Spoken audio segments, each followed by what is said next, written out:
तक्रारी आपल्या सरकारी दवाखान्याबद्दल. तर मी जरा बघण्यासाठी आले होते. आता इथे अवस्था अशी आहे की 3 डॉक्टर आहेत. एक गायनिक आहेत दिव्या मॅडम, ज्या लोहारीच्या आहेत. एक सर आहे शुभम तेली, ज्यांना मी आता भेटले ते पाचोऱ्याचे आहेत, आणि एक सर आहेत दीपक पाटील, जे जामनेरचे आहेत. आता शुभम तेली सरांचं म्हणणं असं आहे की आम्ही त्यांना म्हटलं की तुम्ही पूर्ण वेळ राहत नाही दवाखान्यामध्ये, ते सकाळी 2-3 तास राहता, संध्याकाळी 2-3 तास राहता. तर त्यांची उत्तरं अशी आहेत आता की कोणाला इंटरव्ह्यू मध्ये यायचं नसतं, आमची फॅमिली आहे, मग आम्ही काय करणार, आमचे पगार थकलेले आहेत. त्यांना विचारलं की कुठल्या दिवशी कोण राहतात, ते पण त्यांनी व्यवस्थित सांगितलं नाही. त्या ज्या दिव्या मॅडम आहेत, खरं तर गायनिक असल्यामुळे असं वाटलं होतं, आणि सगळ्यांची अशी अपेक्षा होती की महिलांसाठी चांगली सुविधा निर्माण होईल गायनिक असल्यामुळे, पण त्या इथे दिसत नाहीत बऱ्याच जणांना. हा एक प्रॉब्लेम आहे. त्यांचं टायमिंग काही फिक्स नाहीये, म्हणजे असतात नसतात असं सगळं चाललेलं असतं. दुसरं असं आहे की सिस्टर कमी आहेत, म्हणजे स्टाफच कमी आहे. नंतर स्वीपरचा स्टाफ नाहीये, म्हणजे साफसफाईला मग ते बाहेरूनच कॉन्ट्रॅक्च्युअल काहीतरी लावून घेत आहेत. आपली पीएम रूम मी पाहिली आता, जी 50-55 लाखाची बांधलेली आहे, ते पीएम रूमचं पीएम करावं लागेल अशी कंडिशन आहे. तिथे कोणी ऑपरेटर नाहीये, ती तशीच पडली, म्हणजे तो पैसा सगळा खर्च झालेला आहे. दुसरं असं आहे की आपली एक्सरे रूम होती, एक्सरे रूम मध्ये कधीतरी जाळ लागला आणि सगळं साहित्य सकट सगळं जळालंय. आपल्याकडे एक्सरे आता होत नाहीत. डेंटिस्ट साठी आता एक साहित्य आणून ठेवलेलं आहे तिथे. तर ते डेंटिस्ट रूम मध्ये डेंटिस्ट फक्त आठवड्यात 1-2दाच येतात, ते पण त्यांना नीट सांगता येत नाही कुठल्या दिवशी येतात, ते पण चालू झालेलं नाहीये. आपले जे क्वार्टर्स आहेत दवाखान्याचे, त्याची एकदम वाईट अवस्था आहे, म्हणजे राहण्याजोगे क्वार्टर्स राहिलेले नाहीयेत. आणि ह्या सगळ्यावर जेव्हा आपण यांना प्रश्न विचारतो की करायचं काय मग, म्हणजे आता मागच्या महिन्यामध्ये फक्त 2 डिलिव्हरी झाल्या तिथे. एक गायनिक आपल्याकडे असून फक्त 2 डिलिव्हरी झाल्या, आणि आम्हाला बाहेरून माहित पडलंय की त्या गायनिकने आतापर्यंत एकही डिलिव्हरी केलेली नाहीये, म्हणजे त्या गायनिक मॅडम असून पण.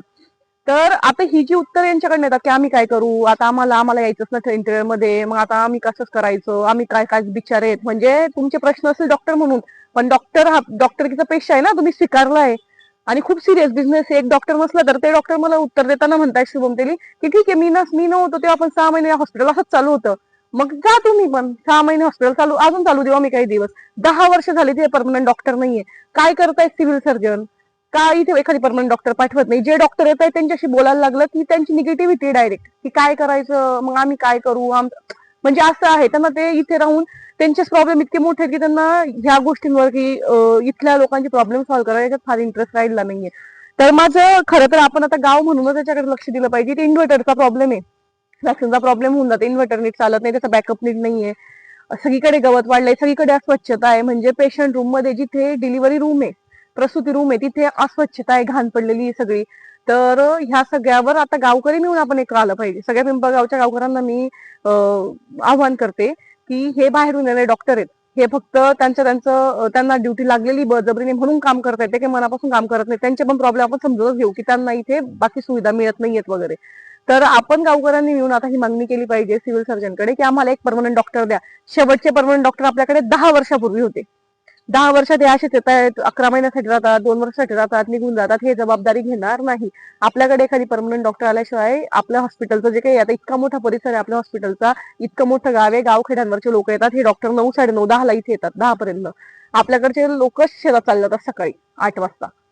त्याच्यामुळे डॉक्टरांचं जर आपल्याला टायमिंग पाहिजे असेल, 24 तास ड्युटी असते, फक्त 3-4-5 तास डॉक्टर असतात, आपल्याला हे सगळं जर सॉर्ट करायचं असेल तर आपण काय करू, गावकऱ्यांनी मिळून ही मागणी करू, आणि सगळ्यांनी मिळून करू. पक्ष, संघटना हे सगळं बाजूला सोडून गावकऱ्यांची मागणी म्हणून हे आपण लावून धरलं पाहिजे की आपल्याला इथे एक परमनंट डॉक्टर पाहिजे, आणि ही जे एवढा मोठा परिसर आहे त्या परिसराचं काहीतरी झालं पाहिजे, चांगलं झालं पाहिजे काहीतरी. तर हे आव्हान मी गावकऱ्यांना माझ्या वतीने करते. मी निवेदन वगैरे देईलच, आपण आपल्या आमदारांच्याही कानावर घालू, आणि आपण सर्व मिळून हा प्रश्न लावून धरू.